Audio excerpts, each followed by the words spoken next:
നമ്മളൊക്കെ ജീവിക്കുന്ന ജീവിതം സ്വർഗാണ്. ഇവരുടെ വയസ്സ് 80-85 ഉണ്ട്. രാമച്ചന്റെ വയസ്സെന്ന് പറയുമ്പോൾ 85. ആള് ആട് തള്ളിയിട്ടിട്ട് നട്ടലെന്തോ മുറിഞ്ഞതാ. ഇത് ചികിത്സിക്കാൻ പോലും അവരുടെ അടുത്ത് പൈസയോ സിറ്റുവേഷൻ ഇല്ലാത്തതുകൊണ്ട് ചികിത്സിച്ചിട്ടില്ല. ഡോക്ടറെ അടുത്ത് ഒന്നും പോയിട്ടില്ല. ആൾക്ക് പിന്നെ നടക്കാൻ പറ്റില്ല. ഈ മേൽക്കൂര ഫുള്ളായിട്ട് പൊളിഞ്ഞു നിൽക്കുക. ഇവർ കയറ് വെച്ചിട്ട് ഇങ്ങനെ കെട്ടി വെച്ചിരിക്കുക. എപ്പോൾ വേണമെങ്കിൽ മേലെ വീഴും. ഈ ഒരു സിറ്റുവേഷനിലാണ് അവർ ജീവിക്കുന്നത്. സഹായിക്കാൻ ഒരു മനുഷ്യനില്ല. ആ ഏരിയയിലും എല്ലാം ആരുമില്ല. 2 ഡ്രസ്സുള്ളൂ. അതും ഫുള്ളും കീറിയതും ചളി പിടിച്ചതും ഒക്കെ ആയിട്ടുള്ളത്. ഇവിടെ നിന്ന് ആദ്യമായിട്ട് ഞാൻ ഈ കാണാൻ പോകുന്ന സമയത്ത് തന്നെ ഫാന്, കുറച്ച് ഫുഡ് ഐറ്റംസ് കാര്യങ്ങളൊക്കെ വാങ്ങിയിട്ടാണ് പോകുന്നത്. ഇവർക്ക് ഇത് മാത്രം കൊടുത്തുകൊണ്ട് ശരിയായില്ല. അപ്പോൾ അവർക്ക് എന്തെങ്കിലും ചെയ്യണം തോന്നിയിട്ട് അങ്ങനെ നമ്മൾ അന്ന് തീരുമാനിച്ചു. അതിനുശേഷം ഇപ്പൊ ഈ സൺഡേ ആയിരുന്നു അവരുടെ ഹൗസ് വാമിങ് കാര്യങ്ങളൊക്കെ. അതായത് ഒരു കുഞ്ഞ് റിസോർട്ട് പോലെ സെറ്റ് ചെയ്ത് ആ വീട്ടിലേക്ക് വേണ്ട സാധനങ്ങൾ, വീട് ടൈലിട്ടു, മൊത്തം മേൽക്കൂര മൊത്തം ഷീറ്റ് ഇട്ടു. അങ്ങനെ അവർക്ക് ആ വീട് നമ്മളെല്ലാം സെറ്റാക്കി കൊടുത്തു. ഒരു ദിവസമെങ്കിലും അവരെ എല്ലാം കിട്ടി ജീവിപ്പിക്കണം എന്നുള്ള ഒരു ആഗ്രഹം ഉണ്ടായിരുന്നു. അതിന് 1 മാസം മുമ്പ് നമ്മൾ ഒരു വീട് വാങ്ങി കൊടുക്കുക ചെയ്തത്. അവര് ഒരു 6 മക്കളൊക്കെ ഉള്ളത്. അവരെ വീട് ജപ്തിയായി പോകേണ്ട സിറ്റുവേഷൻ വന്നിട്ട് അങ്ങനെ അവർക്കൊരു വീട് വാങ്ങിച്ചു കൊടുത്തിട്ടുണ്ടായിരുന്നു. ഇനിയിപ്പോ ഒരു 3ാമത്തെ ഒരു വീടിന്റെ പണി തുടങ്ങാൻ പോവുകയാണ്. മോൾക്ക് എന്താ പറയാൻ ഉള്ളത് അമ്മയെ പറ്റി? ഒരു പ്രൗഡ് ആണല്ലോ അമ്മ ഇത്രയും ഒരു the only person that I look up to. Like ആവുകയാണെങ്കിൽ ഇത്രയും ഗുഡ് പേഴ്സണാലിറ്റീസ് ഉള്ള ഒരാളാണെന്ന് വെച്ചാൽ എൻ്റെ മമ്മി മാത്രമേ ഉള്ളൂ. ഞാൻ വെറുതെ പറയുന്നതല്ല. ഐ മീൻ കുറേ ബുക്കുകൾ വായിക്കും, അങ്ങനത്തെ കുറേ മോട്ടിവേഷണൽ സ്റ്റഫൊക്കെ നോക്കും. അതിൽ ഞാൻ വീണ്ടും വീണ്ടും റിയലൈസ് ചെയ്യുന്നത് എൻ്റെ അമ്മനെ പോലെ വേറെ ആരും ഇല്ല. ഞാൻ പൊതുവേ കേട്ടിട്ടുള്ള ഒരു കാര്യമാണത്. അടങ്ങി ഒതുങ്ങി ഇരിക്കണം, പിള്ളേരെയൊക്കെ നോക്കി. ഇനിയിപ്പോ സോഷ്യൽ മീഡിയ ആയിട്ട് ഇപ്പൊ പഠിക്കാനും പോകുന്നു കോളേജിൽ. അങ്ങനെ പറയുന്ന ആൾക്കാരും ഉണ്ട്, നിനക്ക് മക്കളെ നോക്കി അടങ്ങി ഒതുങ്ങി ഇരുന്നൂടെ എന്നുള്ളത്. പക്ഷെ ശരിക്കും പറഞ്ഞു കഴിഞ്ഞാൽ ഒരു വശം ഞാൻ ഒരു സാധാരണ പക്ക ഒരു മുസ്ലിം ഫാമിലിയിലെ ഒരു ലേഡി ആയിട്ട് തന്നെയാണ് ജീവിക്കുന്നത്. ഇനി ഒരു വശമാണ് എനിക്ക് വേറെ ഉള്ളത്. ഒരു നോർമൽ ലൈഫ് ജീവിക്കാൻ എല്ലാവർക്കും ഈസിയാണ്. നമ്മൾ അതിൽ നിന്നും എന്തെങ്കിലും പ്രത്യേകമായിട്ട് അല്ലെങ്കിൽ ബാക്കിയുള്ളവർക്ക് ഒരു മോട്ടിവേഷൻ കൊടുക്കുന്ന രീതിയിൽ ജീവിക്കാനാണ് പാട്. അത് തടയാൻ ഇതുപോലെ കുറെ ആൾക്കാരുണ്ടാവും. പിന്നെ അംഗബലം കൂടുതലായതുകൊണ്ട് ചെലവ് കൂടുതലാണ്. ഇനി കൂടുവോ പറയാൻ പറ്റില്ല. ഞാൻ അടുത്ത ഇവിടെ 10 പിള്ളേർ അംഗൻവാടി അത്രയൊന്നുമില്ല. സിനിമ സ്വപ്നം കാണുന്നവർക്ക് Chavara film school, Kochi. Hi, ഞാൻ അശ്വതി. ലൈഫ് നെറ്റ് ടിവിയിലെ പുതിയ എപ്പിസോഡിൽ എല്ലാവർക്കും സ്വാഗതം. ഇന്ന് എന്നോടൊപ്പം ഉള്ളത് മലയാളിക്ക് ഏറ്റവും ഇഷ്ടമുള്ള ഒരു ഫേവറേറ്റ് യൂട്യൂബർ ആണ് ഇന്ന് എന്നോടൊപ്പം ഉള്ളത്. പ്രത്യേകിച്ച് വീട്ടമ്മമാർക്കൊക്കെ ഭയങ്കര ഒരു മോട്ടിവേഷൻ ആയ ഒരു പുള്ളിക്കാരിയും കൂടെ ഇന്ന് എന്നോടൊപ്പം ഉള്ളത്. വേറെ ആരുമല്ല, നമ്മുടെ എല്ലാം സിലു ടോക്സ് ആണ്. അപ്പം വെൽക്കം. Thank you. സത്യം പറയാമല്ലോ, ഞാൻ ഫസ്റ്റ് ഞെട്ടി പോയി. ഇത്രയും പിള്ളേരുടെ അമ്മയാന്നൊക്കെ കേൾക്കുമ്പോൾ എങ്ങനെ നോക്കിയിരിക്കുന്നത്, എങ്ങനെയാണ് ഇത്രയും ആ ഒരു സൗന്ദര്യമൊക്കെ ഇപ്പോഴും മാനേജ് ചെയ്യുന്നത്? ഇത് കേട്ട് ഞാൻ എന്തേലും പറഞ്ഞ എല്ലാവരും ഒരു പൊക്കി പറയാണെന്നുള്ളത്. മാനേജ് പ്രത്യേകിച്ചൊന്നുമില്ല. ഇത്രയും പേരെ നമ്മൾ മെയിൻറ്റെയിൻ ചെയ്യാൻ തന്നെ അത്യാവശ്യം നമ്മൾ എഫേർട്ട് ഇടണല്ലോ. അപ്പൊ പിന്നെ അങ്ങനെ കയറ്റു പോകുന്നു. അല്ല, ഇതിപ്പോ ഒരു പ്രസവമല്ല, 2 പ്രസവമല്ല, 3, 5 പേരെ പ്രസവിച്ചു. പക്ഷെ എന്നിട്ടും നമ്മള് നാട്ടിലൊക്കെ കേട്ടോളെ, എൻ്റെ അവിടെ ഉള്ളവരൊക്കെ ഒരു പ്രസവം കഴിയുമ്പോൾ തന്നെ ഇങ്ങനെ ഒരു ചേച്ചിയൊക്കെ ഉണ്ട് ഇങ്ങനെ ഇരിക്കുന്നത്. ആള് പിന്നെ ഇനി പ്രസവിക്കാൻ വയ്യാന്ന് പറഞ്ഞിട്ടിരിക്കുന്നു. പക്ഷെ ഇത്രയും കഴിഞ്ഞിട്ടും ഇപ്പോഴും യങ്ങായിട്ട് ഇരിക്കുക. അത് നമ്മുടെ സമൂഹത്തിൽ പൊതുവേ ഉള്ള ഒരു ധാരണയാണ്, ഒരു പ്രസവം കഴിഞ്ഞാൽ ഒരു ലേഡി ഇങ്ങനെ ആയിരിക്കണം എന്നുള്ളത്. അതുകൊണ്ടാണ് നിങ്ങൾക്ക് അങ്ങനെ തോന്നുന്നത്. അങ്ങനെ അല്ലാതെയും നമുക്ക് ജീവിക്കാം എന്നുള്ളത് നമുക്ക് കാണിച്ചു കൊടുക്കാനുള്ള ഒരു തെളിവായിട്ട് ഇപ്പോൾ കുറേ പേരുണ്ട് കേട്ടോ. അപ്പൊ ഞാനെന്നല്ല, ഇപ്പോഴത്തെ കൂടുതലും അമ്മമാരെയൊക്കെ കണ്ടു കഴിഞ്ഞാൽ തിരിച്ചറിയാൻ പ്രയാസമാണ്. അവര് ഒരു സെൽഫ് റെസ്പെക്റ്റും ഒക്കെ ഉള്ളതായതുകൊണ്ട് അവരവരുടെ ബോഡി മെയിൻറ്റെയിൻ ചെയ്യുന്നു. ബോഡി മാത്രമല്ല, ഇപ്പൊ സ്കിൻ ആയാൽ പോലും ഞാൻ കേട്ടില്ല ഡെലിവറിക്ക് ശേഷം നമുക്ക് റിങ്കിൾസ് വരാം, അങ്ങനത്തെ ഒത്തിരി സ്കിൻ ഇഷ്യൂസും കാര്യങ്ങളൊക്കെ. അത് മേ ബി ജെനറ്റിക്സ് ആവാം. പക്ഷെ എൻ്റെ ഒരു പോയിന്റ് ഓഫ് വ്യൂവിൽ എന്ന് പറയുമ്പോൾ അല്ലെങ്കിൽ എക്സ്പീരിയൻസിൽ എന്ന് പറയുന്ന സമയത്ത് നമ്മൾ ഡെലിവറി കഴിയുമ്പോൾ നമുക്ക് ഭംഗി കൂടും. നമ്മൾ ഭയങ്കര കുറച്ചും കൂടെ യങ് ആവും. പിന്നെ സ്വഭാവം വയസ്സിൽ നോക്കുമ്പോൾ നമ്മൾ കുറച്ചും കൂടെ സ്ട്രോങ് ആവും. ഓരോ പ്രസവം കഴിയുമ്പോഴും നമ്മൾ അത്രയും സ്ട്രോങ് ആയിക്കൊണ്ടിരിക്കുന്നു. ചേട്ടാ, എന്താണ് പറയാനുള്ളത്? വൈഫ് ഇപ്പൊ ഇത്രയും ഫേമസ് ആയി, ഇപ്പൊ ഇത്രയും ഒട്ടും വിചാരിച്ചില്ലല്ലോ ഇത്രയും ഒരു ഫേമസ് ആവുന്ന യൂട്യൂബ് സ്റ്റാർട്ടിങ് തുടങ്ങുമ്പോൾ തന്നെ വിചാരിച്ച് 100 സബ്സ്ക്രൈബർ അങ്ങനെ നിർത്തുന്നു. സാധാരണ അങ്ങനെ കണ്ടിട്ടില്ല. ഇത് നെട്ടിച്ചുകൊണ്ട് അങ്ങനെ കേറി വന്ന് സപ്പോർട്ട് 2 ടൈപ്പിലാണ് ഈ മോട്ടിവേഷൻ വരുന്നത്. ഒന്ന് പോസിറ്റീവ് ആയിട്ടുള്ള മോട്ടിവേഷൻ ഉണ്ടാവും, ഒന്ന് നെഗറ്റീവ് ആയിട്ടുള്ള മോട്ടിവേഷൻ ഉണ്ടാവും. അപ്പൊ എനിക്ക് കൂടുതലായിട്ടും സ്റ്റാർട്ടിങ് ടൈമിൽ കേട്ടോ, ഇപ്പോഴത്തെ അല്ല പറയുന്നത്, നെഗറ്റീവ് മോട്ടിവേഷൻ ആയിരുന്നു എനിക്ക് ഉണ്ടായിരുന്നത്. നിന്നെ കൊണ്ടൊന്നും സാധിക്കില്ല ഇതൊക്കെ ഇക്ക പറയും. അടുത്തിരുത്തി അങ്ങ് പറയും, എന്നെ അങ്ങ് തളർത്തിയായിരുന്നു. അല്ലല്ല, ഇക്ക പറഞ്ഞു, ഞാൻ പറഞ്ഞു ആൾക്കാർ പറയും, നമുക്ക് ഉള്ള കാര്യം ഉള്ള പോലെയല്ലേ പറയാൻ പറ്റുള്ളൂ. അല്ലാതെ ഇപ്പൊ എന്റെ സ്റ്റോറി ഇപ്പൊ ഒരാള് കേൾക്കുമ്പോ ഇപ്പൊ ഞാൻ പറയാണ് എനിക്ക് എന്റെ ഹസ്ബൻഡ് സപ്പോർട്ടായിരുന്നു, എനിക്ക് എന്റെ ഫാദർ സപ്പോർട്ടായിരുന്നു, അല്ലെങ്കിൽ എല്ലാവരും സപ്പോർട്ടായിരുന്നു, എന്നിട്ട് ഞാൻ എന്തെങ്കിലും ആയി എന്ന് പറയുമ്പോ അതിലൊരു മോട്ടിവേഷൻ ഒന്നും ഇല്ല ആക്ച്വലി. ഇപ്പൊ ഇക്ക പറയും, അല്ലാതെ ഞാൻ പറയൂല. അല്ല അങ്ങനെയല്ല, നിങ്ങൾ സ്റ്റാർട്ടിങ്ങിൽ എങ്ങനെയായിരുന്നു? സ്റ്റാർട്ടിങ് പറഞ്ഞല്ലോ, ഒരു യൂട്യൂബ് വീഡിയോ ചോദിച്ചിട്ടുണ്ടായിരുന്നു. അപ്പൊ നമ്മൾ വിചാരിച്ചു 100 സബ്സ്ക്രൈബറോട് അങ്ങനെ സാധാരണ അങ്ങനെ കാണാറുള്ളതാണ്.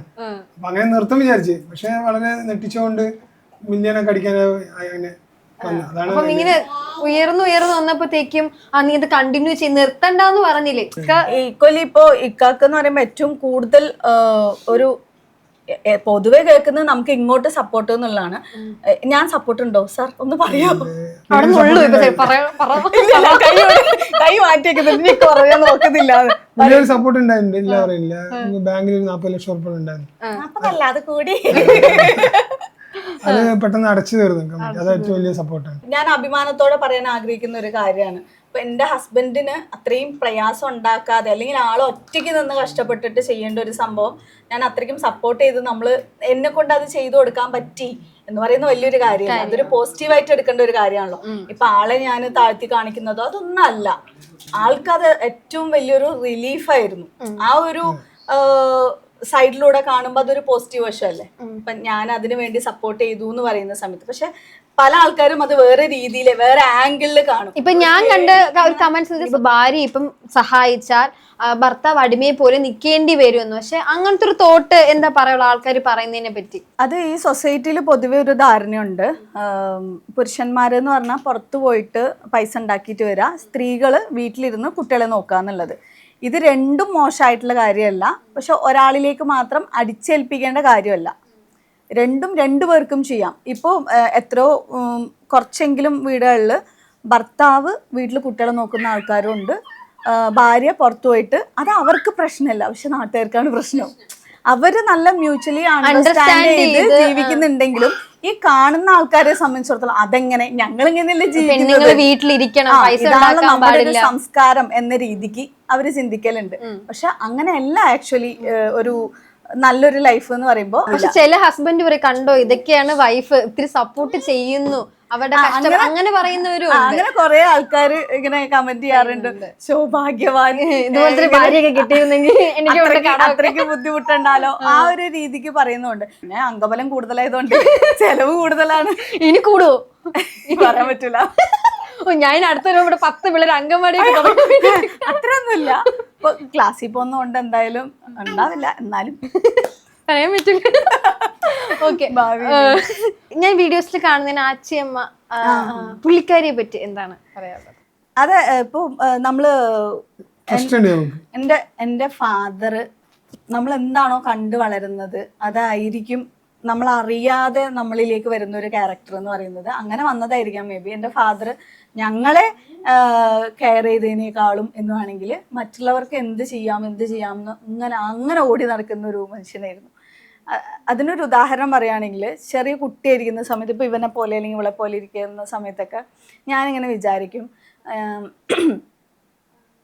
എൻ്റെ ഫാദർ അവർക്ക് അങ്ങനെ അനിയന്മാരുണ്ട്. അപ്പോൾ രണ്ടാമത്തെ എൻ്റെ ചാച്ചയുണ്ട്, ആള് ഭയങ്കര ഫാമിലിയൊക്കെ കെയർ ചെയ്യുന്ന നല്ലൊരു മനുഷ്യനാണ്. അപ്പോൾ ഞാൻ വിചാരിക്കും എൻ്റെ ഫാദറിൻ്റെ മോളായിട്ട് ജനിക്കുന്നതിന് പകരം ചാച്ചാൻ്റെ മോളായിട്ട് ജനിച്ചാൽ മതിയായിരുന്നു.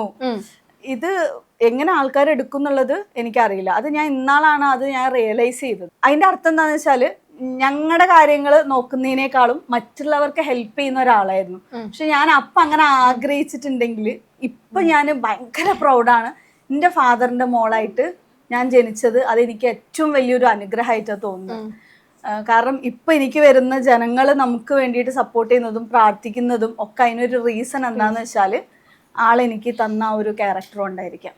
അപ്പോൾ നമുക്ക് എൻ്റെ ഫാദർ ഇപ്പം ഇല്ല, അപ്പോൾ ആള് കുറേ ചെയ്തു വെച്ച കാര്യങ്ങളൊക്കെ ഉണ്ടായിരുന്നു. ആള് പോയപ്പോൾ ഒരുപാട് പേരിങ്ങനെ വിഷമം പറഞ്ഞിട്ടൊക്കെ വരുന്ന കണ്ടപ്പോൾ അല്ലാതെ തന്നെ നമ്മൾ ചെറിയ രീതിയിലൊക്കെ ചെയ്യായിരുന്നു. അപ്പോൾ ഇത് ഗവൺമെൻറ്റിൻ്റെ രജിസ്ട്രേഡ് ആയിട്ടുള്ള ഒരു ട്രസ്റ്റ് ആക്കി കഴിഞ്ഞാൽ എനിക്ക് ബുദ്ധിമുട്ട് വരരുത്. കാരണം എന്ന് വെച്ചാൽ ഞാൻ അത്രയും എഫേർട്ട് എടുത്തിട്ടാണ് എൻ്റെ ഫാമിലിക്ക് വേണ്ടിയിട്ട് രാവും പകലും അധ്വാനിച്ചിട്ടാണ് ഒരു പൈസയെങ്കിലും ഉണ്ടാക്കുന്നത്. അപ്പോൾ അതിലെന്തെങ്കിലും ഒരു പ്രശ്നം അല്ലെങ്കിൽ ആരെങ്കിലും എന്തെങ്കിലും പറയാൻ പോലും എനിക്കത് അംഗീകരിക്കാൻ പറ്റൂല. അപ്പം അതങ്ങനെ നമ്മൾ ഒരു ട്രസ്റ്റാക്കി രൂപീകരിച്ചു. അപ്പോൾ എൻ്റെ വീഡിയോ കാണുന്ന സമയത്ത് നമ്മളിങ്ങനെ കുറേ പ്രവർത്തനങ്ങളൊക്കെ ചെയ്യുമ്പോൾ കുറച്ച് കുട്ടികളാണ് എന്നെ കോണ്ടാക്ട് ചെയ്യുന്നത്. ഇങ്ങനെ ആ കുട്ടി നോമ്പ് സമയമാണ്, പാല് വാങ്ങിയിട്ട് വരുന്ന സമയത്ത് പാലക്കാട് ഭയങ്കര ചൂടല്ലേ, അപ്പോൾ നടക്കാൻ പറ്റാണ്ടായിട്ട് ഇവരുടെ വീട്ടിൽ പോയിട്ട് ആ തിട്ടിലിങ്ങനെ ഇരുന്നപ്പോൾ ഭയങ്കര ചൂട്. അപ്പോൾ ഈ കുട്ടിക്ക് ഭയങ്കര വിഷമമായി. ഇവർക്ക് വേണ്ടി എന്തെങ്കിലും ചെയ്യാൻ പറ്റില്ലേ എന്ന് വീട്ടിൽ പോയിട്ട് കുട്ടി പറഞ്ഞു. ആരും ഒന്നും പറയുന്നില്ല. അപ്പോൾ അവസാനം എന്നെ ഓർമ്മ വന്നിട്ട് സിലുത്താനോട് പറഞ്ഞു നോക്കാം, ചിലപ്പോൾ എന്തെങ്കിലും അവർ ചെയ്യും, ഒരുപാട് പേരെ ഹെൽപ്പ് ചെയ്യുന്നില്ലേ എന്ന് പറഞ്ഞിട്ട് ഇവർ ഇൻസ്റ്റഗ്രാമിൽ മെസ്സേജ് ചെയ്യുന്നതാണ്. ഇൻസ്റ്റഗ്രാമിൽ നമുക്കറിയാലോ 1000-1500 മെസ്സേജുകൾ റീഡ് ചെയ്യാൻ തന്നെ ഉണ്ടാവും. പക്ഷെ അന്ന് എന്തോ എനിക്ക് ആ ഒരു ഭാഗ്യമുള്ളതുകൊണ്ടായിരിക്കും ഈ മെസ്സേജ് ഞാൻ റീഡ് ചെയ്തു. ഈ കുട്ടികൾ ബുദ്ധിപൂർവ്വം ചെയ്തൊരു കാര്യം എന്താണെന്ന് വെച്ചാൽ ഈ അച്ചിയമ്മയുടെ വീഡിയോ എനിക്ക് അയച്ചു. അവിടുത്തെ സിറ്റുവേഷൻ നമുക്കെല്ലാം വിശ്വസിക്കാനായിട്ട് പറ്റില്ല. വീഡിയോ അയച്ചപ്പോൾ എനിക്ക് മനസ്സിലായി ഇവർക്ക് എന്തെങ്കിലും ചെയ്യണം എന്നുള്ളത്. അങ്ങനെ ഇവിടെ നിന്ന് ആദ്യമായിട്ട് ഞാൻ ഈ കാണാൻ പോകുന്ന സമയത്ത് തന്നെ ഫാന്, കുറച്ച് ഫുഡ് ഐറ്റംസ് കാര്യങ്ങളൊക്കെ വാങ്ങിയിട്ടാണ് പോകുന്നത്. പോയപ്പോൾ സീരിയസ്ലി ഞാൻ നമ്മളൊക്കെ ജീവിക്കുന്ന ജീവിതം സ്വർഗ്ഗമാണ്. ഇവരുടെ വയസ്സ് 80-85 ഉണ്ട്. രാമച്ചൻ്റെ വയസ്സെന്ന് പറയുമ്പോൾ 85. ആള് ആട് തള്ളിയിട്ടിട്ട് നട്ടെല്ലെന്തോ മുറിഞ്ഞതാ. ഇത് ചികിത്സിക്കാൻ പോലും അവരുടെ അടുത്ത് പൈസയോ സിറ്റുവേഷൻ ഇല്ലാത്തതുകൊണ്ട് ചികിത്സിച്ചിട്ടില്ല. ഡോക്ടറെ അടുത്ത് ഒന്നും പോയിട്ടില്ല. ആൾക്ക് പിന്നെ നടക്കാൻ പറ്റില്ല. ഈ മേൽക്കൂര ഫുള്ളായിട്ട് പൊളിഞ്ഞ് നിൽക്കുക. ഇവർ കയറ് വെച്ചിട്ട് ഇങ്ങനെ കെട്ടി വെച്ചിരിക്കുക, എപ്പോൾ വേണമെങ്കിൽ മേലെ വീഴും. ഈ ഒരു സിറ്റുവേഷനിലാണ് അവർ ജീവിക്കുന്നത്. സഹായിക്കാൻ ഒരു മനുഷ്യരില്ല ആ ഏരിയയിലും, എല്ലാം ആരുമില്ല. അങ്ങനെ നമ്മൾ പോയ സമയത്ത് എനിക്ക് തോന്നി ഓക്കെ ഇവർക്ക് ഇത് മാത്രം കൊടുത്തുകൊണ്ട് ശരിയായില്ല. കാരണം നമ്മളെപ്പോലെ തന്നെ മനുഷ്യന്മാരാണ്. അവർക്ക് ഈ ഭൂമിയിൽ എല്ലാ സൗകര്യം ഇല്ലെങ്കിലും ബേസിക് നീഡ്സ് കൊണ്ട് ജീവിക്കാനുള്ള അവകാശം ഉള്ളതല്ലേ. അപ്പോൾ അവർക്ക് എന്തെങ്കിലും ചെയ്യണം തോന്നിയിട്ട് അങ്ങനെ നമ്മൾ അന്ന് തീരുമാനിച്ചു. അതിനുശേഷം ഇപ്പോൾ ഈ സൺഡേ ആയിരുന്നു അവരുടെ ഹൗസ് വാമിങ് കാര്യങ്ങളൊക്കെ. അതായത് ഒരു കുഞ്ഞ് റിസോർട്ട് പോലെ സെറ്റ് ചെയ്ത് അവർക്ക് ആ വീട് നമ്മളെല്ലാം സെറ്റാക്കി കൊടുത്തു. ഒരു ദിവസമെങ്കിലും അവരെ എല്ലാം കിട്ടി ജീവിപ്പിക്കണം എന്നുള്ളൊരു ആഗ്രഹം ഉണ്ടായിരുന്നു. അവർക്ക് നല്ല വസ്ത്രം, 2 ഡ്രസ്സുള്ളൂ, അതും ഫുള്ളും കീറിയതും ചളി പിടിച്ചതും ഒക്കെ ആയിട്ടുള്ളത്. അങ്ങനെ അവർക്ക് മൊത്തം ആ വീട്ടിലേക്ക് വേണ്ട സാധനങ്ങൾ, എന്താ പറയുക, വീട് ടൈലിട്ടു, മൊത്തം മേൽക്കൂര മൊത്തം ഷീറ്റ് ഇട്ടു. അങ്ങനെ ആ ഒരു സെറ്റപ്പൊക്കെ അങ്ങനെ കൊടുത്തിട്ടുണ്ട്. അതിന് 1 മാസം മുമ്പ് നമ്മൾ ഒരു വീട് വാങ്ങി കൊടുക്കുക ചെയ്തത്. അവര് ഒരു 6 മക്കളൊക്കെ ഉള്ളത്, അവരെ വീട് ജപ്തിയായി പോകേണ്ട സിറ്റുവേഷൻ വന്നിട്ട് അങ്ങനെ അവർക്കൊരു വീട് വാങ്ങിച്ചു കൊടുത്തിട്ടുണ്ടായിരുന്നു. ഇനിയിപ്പോൾ ഒരു 3ാമത്തെ ഒരു വീടിന്റെ പണി തുടങ്ങാൻ പോവുകയാണ്. മോൾക്ക് എന്താ പറയാൻ ഉള്ളത് അമ്മയെ പറ്റി? ഒരു പ്രൗഡാണല്ലോ അമ്മ ഇത്രയും ഒരു യൂട്യൂബറൊക്കെയാണ്. അമ്മയെ പറ്റി വെച്ചാൽ ലൈക്ക് കൊറേ ആസ്പെക്ട്സ് ഉണ്ട്.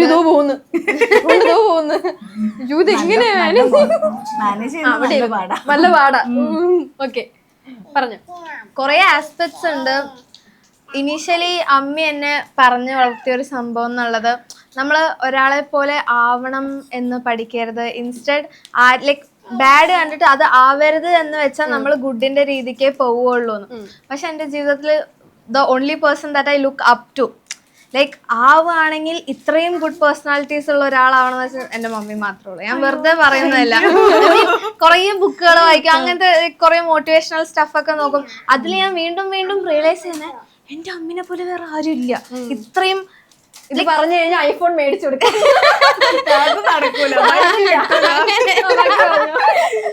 ലൈക്ക് എത്ര വർക്ക് ചെയ്താലും റെസ്റ്റ് എടുക്കണം എന്ന് ആഗ്രഹം ഉണ്ടെങ്കിൽ ഇല്ല, എനിക്കിത് വർക്ക് ചെയ്ത് ഇപ്പോൾ എല്ലാം സെക്യൂർ ആക്കിയാലേ പിന്നീട് പോകുമ്പോൾ എൻ്റെ പിള്ളേർക്ക് ഒരു സെക്യൂർ ഫ്യൂച്ചർ ഉണ്ടാവുള്ളൂ. അപ്പൊ ഞാൻ ഇപ്പൊ വർക്ക് ചെയ്യണം. ഇതുവരെ ഒരു വെക്കേഷന് അത് കണ്ട് പഠിക്കണം എന്നല്ല, ബട്ട് അതെന്നെ വളരെ ഞാൻ ചിന്തിക്കും ഞാൻ എന്തപ്പോ ഈ വീട്ടിൽ ചെയ്യുന്ന, ലൈക്ക് ഞാൻ എന്താ കോൺട്രിബ്യൂട്ട് ചെയ്യുന്നത്. ബ്രോ ഇത്രയും കാര്യങ്ങൾ ചെയ്യുമ്പോ നമുക്ക് തന്നെ തോന്നും ഞാൻ ഇനിയും ചെയ്യണം, കൂടുതൽ കോൺട്രിബ്യൂട്ട് ചെയ്യണം എന്നൊക്കെ. ഇപ്പൊ പഠിക്കുവാന്ന് പറഞ്ഞു, എന്താ പഠിക്കുന്നേ? BBA LLB. ഇപ്പോ ആരെങ്കിലും പറഞ്ഞിട്ടുണ്ട് ഇത്തിരി 5 പിള്ളേരൊക്കെ ആയിട്ട് ഒരു ഫാമിലി ആയിട്ട് എന്തിനാ പഠിക്കാൻ പോകുന്നത്, അങ്ങനെ വീട്ടിലിരുന്നൂടെ, അടങ്ങിയിരിക്കണ്ടേ? കാരണം നിങ്ങളുടെ ഒരു, ഞാൻ കാസ്റ്റ് വെച്ച് പറയുന്നല്ലോ ടിനി, അത് എന്നെ ട്രോളല്ലേ, ഞാൻ പൊതുവേ കേട്ടിട്ടുള്ള ഒരു കാര്യമാണത്. ഈ മുസ്ലിം ഇങ്ങനെ അടങ്ങി ഒതുങ്ങി ഇരിക്കണം പിള്ളേരെയൊക്കെ നോക്കി. ഇനിയിപ്പോ സോഷ്യൽ മീഡിയ ആയിട്ട് ഇപ്പൊ പഠിക്കാനും പോകുന്നു കോളേജിൽ. അപ്പം അത് ഹസ്ബൻഡ് സപ്പോർട്ട് ഉള്ളതുകൊണ്ടാണ്. അപ്പം ഇതിനെ പറ്റി എന്താ പറയാനുള്ളത്? എനിക്ക് ലാസ്റ്റ് ഒരു കമന്റ് വന്ന് എനിക്ക് ഭയങ്കരമായിട്ട് ഹേർട്ടായി. അതിനു മുമ്പ് പറയാം, പോസിറ്റീവായിട്ടുള്ളൊരു വശം എന്ന് വെച്ചാൽ ഒരുപാട് പേര് മുസ്ലിംസിൽ തന്നെ ഇപ്പൊ പഠിക്കുന്നുണ്ട്. ഇപ്പൊ എൻ്റെ പഠിപ്പിനെ സപ്പോർട്ട് ചെയ്തുകൊണ്ട് ഒത്തിരി പോസിറ്റീവായിട്ടുള്ള ആൾക്കാരുണ്ട്. അതിലുപരി കുറച്ച് ആൾക്കാരെങ്കിലും കല്യാണം കഴിഞ്ഞിട്ട് പഠിക്കണ്ടെന്നൊന്നല്ല, പക്ഷെ താൻ ഒരു അതായത് ഞാനൊരു റീച്ചിന് വേണ്ടി അല്ലെങ്കിൽ ഒരു കണ്ടന്റിന് വേണ്ടി ഞാൻ പഠിക്കാൻ പോണു. എനിക്കെന്താ ഭ്രാന്തുണ്ടോ? എനിക്ക് തോന്നിയത് അതാണ്. കാരണം ഞാനിപ്പോ ചത്ത് ജീവിക്കുന്നതാണ്. 4 മണിക്ക് എണീറ്റ് കഴിഞ്ഞാല് ഇവർക്ക് എല്ലാവർക്കുള്ള ലഞ്ച് ബോക്സസ് എല്ലാം ആക്കി അത് ഷൂട്ടും ചെയ്തതിന് ശേഷമാണ് അതിന്റെ ഇടയിൽ കൂടെ ഈ ക്യാമറ കൊണ്ട് അവിടെ വെച്ച് ഇവിടെ വെച്ച് ഈ മുളക് പൊടി ഇടുമ്പോ നോക്കിയിട്ട് മറ്റത് ഇങ്ങനെയൊക്കെ ചെയ്ത് ഇതൊക്കെ എന്തെങ്കിലും ഒന്ന് കൂടിപ്പോയാലും ഫുഡ് ഇതെല്ലാം ഷൂട്ട് ചെയ്ത്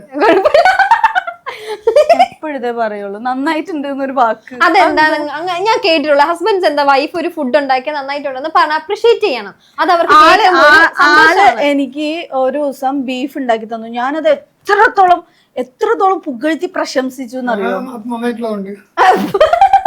മനസ്സ് നന്നായിട്ടുള്ളതുകൊണ്ട്, എന്റെ മനസ്സ് നന്നായിട്ടുള്ളതുകൊണ്ട് ഞാൻ അങ്ങനെ പറഞ്ഞു. ഇനി പട്ടിണി കിടന്നോളെ ബാക്കി പറഞ്ഞു. അപ്പം ഈ ലഞ്ച് ബോക്സസ് എല്ലാം ആക്കി ടേബിളിൽ വെച്ചിട്ട് 7:45 ആകുമ്പോഴേക്കും എനിക്ക് ഇവിടെ നിന്ന് ഇറങ്ങണം. എന്നാലും അവിടെ 9:05 ക്ലാസ്സിൽ ഓട്ടിപ്പോണത് ഇങ്ങനെ എത്തിച്ചിട്ട് സാറിന് എന്നിട്ട് അറ്റൻഡൻസിന് എടുക്കുന്നതിന് മുമ്പ് അവിടെ എത്തണം. ഇതിന്റെ ഉള്ളിലിരുന്ന് ഈ പഠിക്കുന്നതൊക്കെ റീച്ചിന് വേണ്ടിയിട്ട് പഠിക്കുക എന്ന് പറഞ്ഞാൽ എന്റെ പൊന്നു, ആ വാക്കുകൾ വായിൽ പോലും കൊള്ളുന്നില്ല. ഓരോന്നും നമുക്ക് പറഞ്ഞാൽ പോലും കിട്ടാത്ത അത്രയും സംഭവങ്ങൾ നമ്മൾ ഈ പഠിച്ച് 4 മണിക്ക് ബസ് കയറാൻ ജീവൻ മരണ പോരാട്ടത്തിലാണ് ഈ ബസ് സ്റ്റോപ്പിലേക്ക് എത്തുന്നത്. 15 മിനിറ്റ് നടക്കണം. ഈ കാലിന്റെ എല്ലൊക്കെ ഭയങ്കര പെയിൻ ആയിരിക്കും. എന്നിട്ട് ബസ് കയറി ഇവിടെ വന്ന് 5:45 നമസ്കാരം രണ്ടും കഴിഞ്ഞ് പിന്നെ ഇവരുടെ കാര്യങ്ങൾ എന്തെങ്കിലുമൊക്കെ നോക്കി എഡിറ്റ് ചെയ്യാനിരിക്കുക. അതിന്റെ ഇടയിൽ ഇതൊക്കെ ആരെങ്കിലും റീച്ചിന് വേണ്ടി ചെയ്യും. ഓൾറെഡി നമ്മൾ വീഡിയോ ഇടുന്നുണ്ട്, നമുക്ക് വ്യൂസ് കിട്ടുന്നുണ്ട്, കാര്യങ്ങളുണ്ട്. എന്നിട്ട് ഇവര് പറയാ ഞാൻ എന്റെ മക്കളെ നോക്കുന്നില്ല, കെയർ ചെയ്യുന്നില്ല. അവര് ഇത് കേട്ടാ തോന്നും എന്നെക്കാളും സ്നേഹം എന്റെ മക്കളോട് അവർക്കാണ്, അവരാണ് ഇവരുടെ ചെലവൊക്കെ നോക്കുന്നത് എന്നുള്ളത്. അങ്ങനെ പറയുന്ന ആൾക്കാരും ഉണ്ട്, നിനക്ക് മക്കളെ നോക്കി അടങ്ങി ഒതുങ്ങി ഇരുന്നൂടെ എന്നുള്ളത്. പക്ഷെ ശരിക്കും പറഞ്ഞു കഴിഞ്ഞാൽ ഒരു വശം ഞാൻ ഒരു സാധാരണ ഒരു മുസ്ലിം ഫാമിലിയിലെ ഒരു ലേഡി ആയിട്ട് തന്നെയാണ് ജീവിക്കുന്നത്. ഇനിയൊരു വശമാണ് എനിക്ക് വേറെ ഉള്ളത്. ഈ 5 മക്കളൊക്കെ ആയിട്ട് ഈ കാലഘട്ടത്തിൽ ആരെങ്കിലും അല്ല, കുറച്ച് പേരുണ്ടാവും. മെജോറിറ്റി 1, 2, 3 മക്കളെല്ലാം ഉണ്ടാവുള്ളൂ. ഇവർ ഒരു മുസ്ലിം ഫാമിലി എന്നൊക്കെ പറയുമ്പോൾ 6 മക്കളുമാണ്, അവരെ നോക്കണം. ആ ഒരു വശം എനിക്ക് 5 മക്കളില്ലേ, എനിക്ക് ഏറ്റവും കൂടുതൽ ഇഷ്ടമുള്ളതാ. ആ ഒരു വശം ഞാൻ കറക്റ്റായിട്ട് മെയിൻറ്റെയിൻ ചെയ്ത് കൊണ്ടുപോകുന്നുണ്ട്. ഇവർക്കുള്ള ഭക്ഷണം കാര്യങ്ങൾ എല്ലാം നമ്മൾ മെയിൻറ്റെയിൻ ചെയ്യുന്നു. അത് ഭയങ്കര ബുദ്ധിമുട്ട്. ഇപ്പൊ എന്റെ വീട്ടിൽ തന്നെ പറഞ്ഞ ഒരാളാണ് എന്നെ വെക്കാൻ ഭയങ്കര പാടായിരുന്നു. പക്ഷെ ഇത്രയും ഇവരുടെ പഠനം കിട്ടാവുന്നതിൽ വെച്ച് ഏറ്റവും ബെസ്റ്റ് ആയിട്ടുള്ള രീതിയിൽ ഇതിപ്പോ ഇന്ന് ഒരു ജാപ്പനീസ് സ്കൂളിനെ കുറിച്ച് കേട്ടിട്ട് എനിക്ക് എന്തപ്പോ നോർമൽ ഒരു സ്കൂളിൽ ചേർത്തേ പോരാതെ. പിന്നെ മക്കൾക്ക് ഏറ്റവും ബെസ്റ്റ് ആയത് ഞാൻ കൊടുക്കണമെങ്കിൽ ഞാൻ ഓടി നടക്കണം, ഞാൻ എക്സ്ട്രാ എഫേർട്ട് എടുക്കണം. ഒരു നോർമൽ ലൈഫ് ജീവിക്കാൻ എല്ലാവർക്കും ഈസിയാണ്. നമ്മൾ അതിൽ നിന്നും എന്തെങ്കിലും പ്രത്യേകമായിട്ട് അല്ലെങ്കിൽ ബാക്കിയുള്ളവർക്ക് ഒരു മോട്ടിവേഷൻ കൊടുക്കുന്ന രീതിയിൽ ജീവിക്കാനാണ് പാട്. അത് തടയാൻ ഇതുപോലെ കുറെ ആൾക്കാരുണ്ടാവും. ഇപ്പൊ ഈ ചാരിറ്റി ഒക്കെ ചെയ്യുന്നുണ്ട്. ഇത് എപ്പോഴും ആദ്യം ഒരു തോട്ട് വന്നത് ആ ഒരു ചാരിറ്റി ചെയ്യാൻ വേണ്ടിട്ട്? അങ്ങനെ പെട്ടെന്ന് ഉദിച്ചൊരു സംഭവം അല്ല. ഞാനിപ്പോ സ്കൂൾ തുറക്കുന്ന ഒരു സിറ്റുവേഷൻ ആണ്. അപ്പോൾ കുട്ടികൾക്ക് ബുക്സ് വാങ്ങുന്ന സമയത്ത് എന്റെ ചിന്ത വരും, ഇത് വാങ്ങാനില്ലാത്ത ആൾക്കാരുണ്ടാവില്ലേ, അപ്പൊ അവരെന്ത് ചെയ്യും? അപ്പൊ ഞാനൊരു 10 പേർക്ക് ബുക്ക് വാങ്ങിക്കും ഇത് തുടങ്ങുന്നതിന് മുമ്പ്. ആ സമയത്ത് എനിക്കിപ്പോ ഒരു 50 പേർക്ക് വാങ്ങിക്കാൻ പറ്റുവാണെങ്കിൽ 50 പേർക്ക് വാങ്ങിച്ചിട്ട് അവർക്ക് കൊടുത്തതിന് ശേഷം ഞാൻ കുട്ടികൾക്ക് വാങ്ങുന്നുള്ളൂ. ഇത് മോളുടെ അഭിപ്രായം ഇപ്പൊ എന്തുവാ? സപ്പോർട്ടാണ് ഈ ഒരു ചാരിറ്റി ചെയ്യുന്നതിന്? മോളോട് ഒപ്പീനിയൻ ഒക്കെ ചോദിക്കുമായിരുന്നു? കാരണം ഈ കാര്യങ്ങളൊന്നും ഞാൻ ആരും ചോദിക്കില്ല. ഞാൻ പ്ലാൻ ചെയ്യുന്നു, ഇംപ്ലിമെന്റ് ചെയ്യുന്ന സമയത്ത് ഉമ്മ നല്ല കാര്യമാണ് ചെയ്യുന്നത് അങ്ങനെ എന്തെങ്കിലും? ആദ്യം ലൈക്ക് ഞങ്ങളോട് പറഞ്ഞു ഞങ്ങള് ഒരു ഗവൺമെന്റ് എന്താണ് രജിസ്റ്റേർഡ് ട്രസ്റ്റ് തുടങ്ങാന്ന് പറഞ്ഞപ്പോ ഞാൻ വിചാരിച്ചു ഇതിന്റെ ഇടക്ക് ഇനി ഇവര് എവിടെ നിന്നാണ് സമയം കണ്ടെത്താൻ? ലൈക്ക് എനിക്ക് ഒരു നേരം ഒരു കഥ പോയി പറയാൻ പോലും എന്റെ അമ്മയ്ക്ക് ടൈം ഉണ്ടാവില്ല. മീൻസ് അവൈലബിലിറ്റി കുറവാണ്. ഞങ്ങളുടെ കാര്യങ്ങളൊക്കെ പക്ക പെർഫെക്റ്റ് ആയിട്ട് എല്ലാം ചെയ്തു തന്നിട്ടുണ്ടാവും. പക്ഷെ ഒരു നേരം പോയി സംസാരിക്കാനുള്ള ടൈം ഉണ്ടാവില്ല. അപ്പൊ ഇത് ആദ്യമായിട്ട് ചെയ്യാൻ പോകണമെന്ന് വിചാരിച്ചു ഇതിന്റെ ഇടയിൽ എന്തപ്പോ സമയം ഉണ്ടാവുക എന്നൊക്കെ ഞാൻ ആദ്യം കരുതിയിട്ടുണ്ടായിരുന്നു. പക്ഷെ ഇതിന്റെ ഇടയിലും അത്രയും ഹാർഡ് വർക്കും അത്രയും എഫേർട്ടും ടൈമും ഒക്കെ ഇട്ടിട്ട് അമ്മി ആ ഓരോരോ ഇവന്റിന് പോകുമ്പോൾ നല്ല കഷ്ടപ്പാടാണ്. പക്ഷെ പോയി അതിനുശേഷം ആ ഒരു അവസ്ഥയിൽ നിൽക്കുന്ന ആൾക്കാരെ ഹെൽപ്പ് ചെയ്ത് അവരുടെ മുഖത്ത് വരുന്ന ഒരു തെളിച്ചമുണ്ട്. അത് കണ്ടപ്പോൾ like it's all worth it എന്ന് എനിക്ക് തോന്നി. അപ്പോൾ ഞാനാണ് അമ്മിൻ്റെ കൂടെ ഈ പരിപാടികൾക്കൊക്കെ പോവാറ്, അതിനെ ബാക്കിയുള്ള ഷൂട്ടിങ് കാര്യങ്ങളൊക്കെ ചെയ്യുന്നത് ഞാനാണ്. അപ്പോൾ എനിക്കതിൽ വളരെ സന്തോഷമാണ്. ഈ ചാരിറ്റി ചെയ്യുമ്പോൾ എല്ലാവർക്കും റിസ്ക് ഉണ്ട്. ഇപ്പോൾ ട്യൂഷന് പോകാൻ പറ്റില്ല ചില സമയങ്ങളിൽ, കുട്ടികളുടെ എല്ലാവരുടെ കാര്യത്തിലും എല്ലാവർക്കും ബുദ്ധിമുട്ടുണ്ട്. ബുദ്ധിമുട്ടാണ്. പക്ഷെ ഞാൻ എന്താ വിചാരിക്കുന്നത് വെച്ചാല് ഇതെന്റെ ഫുൾ ടൈം ഒരു ജോലിയല്ല, ഇതിൽ നിന്നും നമുക്ക് വരുമാനോ കാര്യങ്ങളോ അതൊന്നുമില്ല.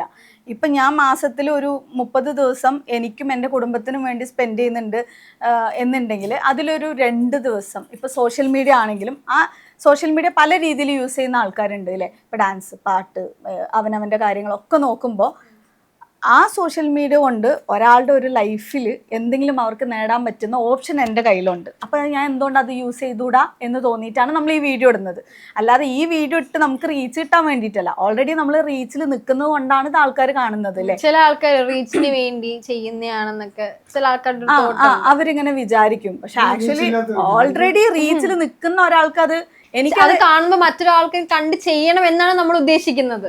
3 വയസ്സുള്ള കുട്ടി അച്ഛമ്മയുടെ ഈ രാമച്ചൻ്റെ ഷേവ് ചെയ്തൊക്കെ കൊടുക്കുന്ന ആ വീഡിയോ കണ്ടിട്ട് ആ കുട്ടി പറയാണ്, എനിക്ക് എൻ്റെ ആ ലേഡി എൻ്റെ ഫോളോവർ അല്ല, എൻ്റെ സബ്സ്ക്രൈബർ അല്ല, റാൻഡംലി ഇൻസ്റ്റാഗ്രാം നോക്കുന്ന സമയത്ത് ഈ വീഡിയോ വന്നു. അപ്പോൾ കൂടെ ഈ 3 വയസ്സുള്ള കുട്ടിയും കൂടെ ഇത് കാണാണ്. കണ്ടപ്പോൾ ആ കുഞ്ഞു കുട്ടി പറയാണ്, ആ ഉപ്പാക്ക് വീട് വെച്ച് കൊടുക്കണം, ബെഡ്ഷീറ്റ് വാങ്ങിച്ചു കൊടുക്കണം, ഡ്രസ്സ് എടുത്തു കൊടുക്കണം, പാവല്ലേ കഷ്ടല്ലേ എന്ന് അവരെനിക്ക് ആ വീഡിയോ അയച്ചു തന്നു. അപ്പം നമ്മൾ ഈ സമൂഹത്തിലേക്ക് കൊടുക്കുന്ന ആ ഒരു ഇൻഫോർമേഷൻ, നല്ല ഇൻഫോർമേഷൻ കൊടുക്കാമല്ലോ. എന്തുകൊണ്ട് ഇനി അതുകൊണ്ട് ആരെങ്കിലും എന്നെ 2 നല്ല വാക്ക് പറഞ്ഞാലോ എന്നാണ് ബാക്കിയുള്ളവരുടെ പ്രശ്നം. പക്ഷെ നമ്മൾ ഉദ്ദേശിക്കുന്നത് അത് കണ്ടെങ്കിലും ആൾക്കാർ വേറെ ആൾക്കൊരു ഹെൽപ്പ് ചെയ്യട്ടെ എന്നായിരിക്കും. തീർച്ചയായിട്ടും എത്രയോ പേര് ഇപ്പം അതിന് റെഡി ആയിട്ട് ചെയ്തവരും ഉണ്ട്, ചെയ്തിട്ട് നമ്മളോട് പറയുന്ന ആൾക്കാരുണ്ട്, കുട്ടികൾ ചെയ്യണം എന്ന് പറഞ്ഞിട്ട് റെഡി ആവുന്ന ആൾക്കാരുണ്ട്. അപ്പം നല്ലൊരു മെസ്സേജ് നമുക്ക് അതിലൂടെ കൊടുക്കാമല്ലോ. സമൂഹത്തിൽ ഇങ്ങനെയും മനുഷ്യന്മാർ ജീവിക്കുന്നുണ്ട് എന്നുള്ളൊരു കാര്യം. നമ്മുടെ കാര്യം മാത്രം നോക്കി ജീവിക്കുന്നതല്ല നമ്മുടെ ജോലി. അതായത് നമ്മൾ ഉണ്ടാക്കുന്ന പൈസ, നമ്മുടെ കയ്യിലുള്ള പൈസ ഫുള്ളായിട്ട് നമ്മുടേതാണെന്ന് വിശ്വസിക്കുന്ന ആൾക്കാരുണ്ട്. പക്ഷെ അത് നമ്മുടെ പൈസ അല്ല. അതിലൊരു ഭാഗം എന്താ ഇപ്പൊ ദൈവത്തിന് എല്ലാവർക്കും ഈക്വൽ ആയിട്ട് ഡിസ്ട്രിബ്യൂഷൻ ചെയ്യാൻ പറ്റൂലേ? പറ്റും. എന്നിട്ട് എന്തുകൊണ്ട് കുറച്ച് ആൾക്കാർക്ക് മാത്രം കൊടുക്കുന്നു, കുറച്ച് ആൾക്കാർക്ക് കൊടുക്കുന്നില്ല? നമ്മൾ അത് എങ്ങനെ ഡിസ്ട്രിബ്യൂട്ട് ചെയ്യുന്നു, നമ്മൾ അത് എങ്ങനെ യൂസ് ചെയ്യുന്നു എന്ന് അറിയാൻ വേണ്ടിയിട്ടാണ് അത് ചെയ്യുന്നത്. അപ്പം നമ്മുടെ കയ്യിലുള്ള പൈസയിൽ ഒരു 2.5% നിർബന്ധമായിട്ടും പാവപ്പെട്ട ആൾക്കാർക്ക് കൊടുക്കാനുള്ളൊരു സംഭവമാണ്. അത് നമ്മൾ ചെയ്യുന്നു. സ്കൂളിലൊക്കെ എന്താ അപ്പം അമ്മയുടെ ഫാൻസ് ഒക്കെ അവിടെ കാണും? ഇപ്പൊ സ്കൂളിൽ ചില ആൾക്കാർ ഇങ്ങനെ 2 പ്രാവശ്യം ഇങ്ങനെ നോക്കും. അപ്പൊ എനിക്ക് ആദ്യം മനസ്സിലാവൂല, പിന്നെ ഇപ്പൊ ശീലായി. പക്ഷെ ചില ആൾക്കാർക്ക് മടി ഉണ്ടാവും സംസാരിക്കാൻ. പക്ഷെ എന്നെ നോക്കി ചിരിച്ചാൽ ഞാൻ തന്നെ ഹായ് അമ്മീനെ കണ്ടിട്ടായിരിക്കില്ലേ, നിന്റെ അമ്മീന്റെ വീഡിയോസ് ഒക്കെ കാണാറുണ്ടോ, പറയാറുണ്ടോ? ലൈക്ക് കുറെ ആയിട്ട് കാണാറുണ്ട്, എന്റെ മമ്മി കാണുന്നൊക്കെ എന്നോട് വന്ന് ഇങ്ങനെ പറയാറുണ്ട്. അപ്പൊ അവരോട് അങ്ങനെ കോൺവെർസേഷൻസ് ഒക്കെ ഉണ്ടാവാറുണ്ട് സ്കൂളിൽ. ഓക്കെ, ഇപ്പം അമ്മയും മോളും പുറത്ത് പോകുമ്പോ ഇത് മോളാണ് എന്ന് പറയുമ്പോ ആൾക്കാർ അത്ഭുതപ്പെട്ടില്ല, അനിയത്തിയാണെന്നൊക്കെ ചോദിച്ചിട്ടുണ്ടോ? ഈ ഇടയ്ക്ക് അതുപോലെ ഒരു സിറ്റുവേഷൻ ഉണ്ടായിരുന്നു. എന്റെ ട്യൂഷന്റെ അടുത്തൊരു ജ്യൂസ് കട ഉണ്ട്. ഞാൻ അച്ഛൻ പറയാം ഞാൻ ഇതിലില്ല. എന്റെ ട്യൂഷന്റെ അടുത്തൊരു ജ്യൂസ് കട ഉണ്ട്. ഞാൻ ഇടയ്ക്കിടയ്ക്ക് അവിടെ പോകും ട്യൂഷൻ കഴിഞ്ഞാൽ. അപ്പൊ ഈ ഇടയ്ക്കാണ് ഞാൻ മമ്മീനെ കൂട്ടിയിട്ട് പോയത്. ഞങ്ങൾ ഭയങ്കര ഒരു ഫ്രണ്ട്ലി ആയ, കുറച്ചും കൂടി ഫ്രണ്ട്ലി ആയ റിലേഷൻഷിപ്പാണ്. അത് ഞങ്ങൾ കണ്ട മദർ ആൻഡ് ഡോട്ടർ ആണെന്ന് പെട്ടെന്ന് പറയൂ. കണ്ടാലെന്നുള്ളതല്ല, ഞങ്ങൾ ബിഹേവ് രീതിയാണെങ്കിലും ഒക്കെ തന്നെ ജസ്റ്റ് ഫ്രണ്ട്സ് പോലെയാണ് സംസാരിക്കുക. ആ ഒരു ഓപ്പൺ ആയിട്ടുള്ള ഒരു ഫ്രീഡം ഉണ്ട്. അപ്പൊ അവിടുത്തെ അങ്കിളിന് എന്നെ നല്ല പരിചയമുണ്ട്. ഞാൻ ഡെയിലി പോകുന്നതായിരുന്നു. എന്റെ അടുത്ത് നിന്നിട്ട് ഞങ്ങൾ ജ്യൂസ് എടുത്ത് പേ ഒക്കെ ചെയ്ത ശേഷം ആ അങ്കിളെ എന്നോട് ചോദിക്കണം, ഇതാരാ, സിസ്റ്റർ ആണോ, ഫ്രണ്ട് ആണോ, ആരാണ്? അപ്പൊ വേറെ ലൈക്ക് ആ അതെ എന്ന് പറഞ്ഞു. എന്നിട്ട് അവസാനം എന്റെ അമ്മ പോയിട്ട് അല്ല ഞാൻ പറഞ്ഞു പരസ്യം അത് പറയുമ്പോ കുറെ നെഗറ്റീവ്സ് വരും. ഞാൻ പറഞ്ഞു ഞാൻ +2 പഠിക്കുന്നതാണ്. ആ ഓക്കെ എന്ന് പറഞ്ഞു. അയാൾ എന്നെ സംശയത്തോടെ നോക്കും എന്ന നിലക്കാണ് ഞാൻ പറഞ്ഞത്. ജസ്റ്റ് ആളെ എന്നോട് പറഞ്ഞില്ലല്ലോ ഇനി നീ ട്യൂഷൻ ക്ലാസ്സിൽ പോകണ്ട. അപ്പൊ ഞാൻ +2 പഠിക്കുന്നതാണ്. അപ്പൊ ആണോ എന്ന് ചോദിച്ചു. പിന്നെ വേറെ എന്തൊക്കെയോ ചോദിച്ചു. ഇതിങ്ങനെ കണ്ടിന്യൂ ചെയ്ത് പോവാണ്. +2 വിശ്വസിച്ചോ? ആള് വിശ്വസിച്ചു. അപ്പൊ ഞാൻ ഇതെന്താ ഇയാള് ഒന്നും സംശയം ഒന്നും ചോദിക്കാത്തത് എന്നുള്ളത് ലാസ്റ്റ് ഇറങ്ങുന്ന സമയത്ത് ഞാൻ ഇങ്ങനെ പറഞ്ഞു, ഞാൻ അവളുടെ മദറാണ് കേട്ടോ. ബ്രോ വാസ് ലൈക്ക് ഓ ആണോ അതെ റിയാക്ഷൻ. ആക്ച്വലി നമ്മൾ വീഡിയോയിലൊക്കെ കാണുമ്പോൾ നമ്മളെല്ലാരെയും തന്നെ കുറച്ച് ഹൈറ്റും വെയിറ്റും ഉള്ള ആൾക്കാരായിട്ട് തോന്നാറുണ്ട്. അപ്പൊ നേരിട്ട് കാണുന്ന സമയത്ത് പൊതുവെ എല്ലാരും ഇങ്ങനെ ചോദിക്കാറുണ്ട്, അയ്യോ സിലു ഇത്രയും ഹൈറ്റ് ഉള്ളൂന്ന്. ഞാൻ ഹൈറ്റ് കുറവാണ് ആക്ച്വലി. എന്റെ ഒരു ഇൻസ്പിറേഷൻ ആയിരുന്നത് എന്റെ ഹസ്ബൻഡ് തന്നെയാണ്. നീ ഇങ്ങനെയല്ലല്ലോ ആദ്യം പറഞ്ഞു. അല്ല, അതിന് റീസൺ ആളെ കല്യാണം കഴിച്ചുകൊണ്ടാണ്. സേഫ് ആയിട്ടുള്ള ഒരു ലൈഫാണ് ഓൾറെഡി എനിക്ക് ഉണ്ടായിരുന്നതെങ്കിൽ സിനിമ സ്വപ്നം കാണുന്നവർക്ക് ചാവറ ഫിലിം സ്കൂൾ, കൊച്ചി.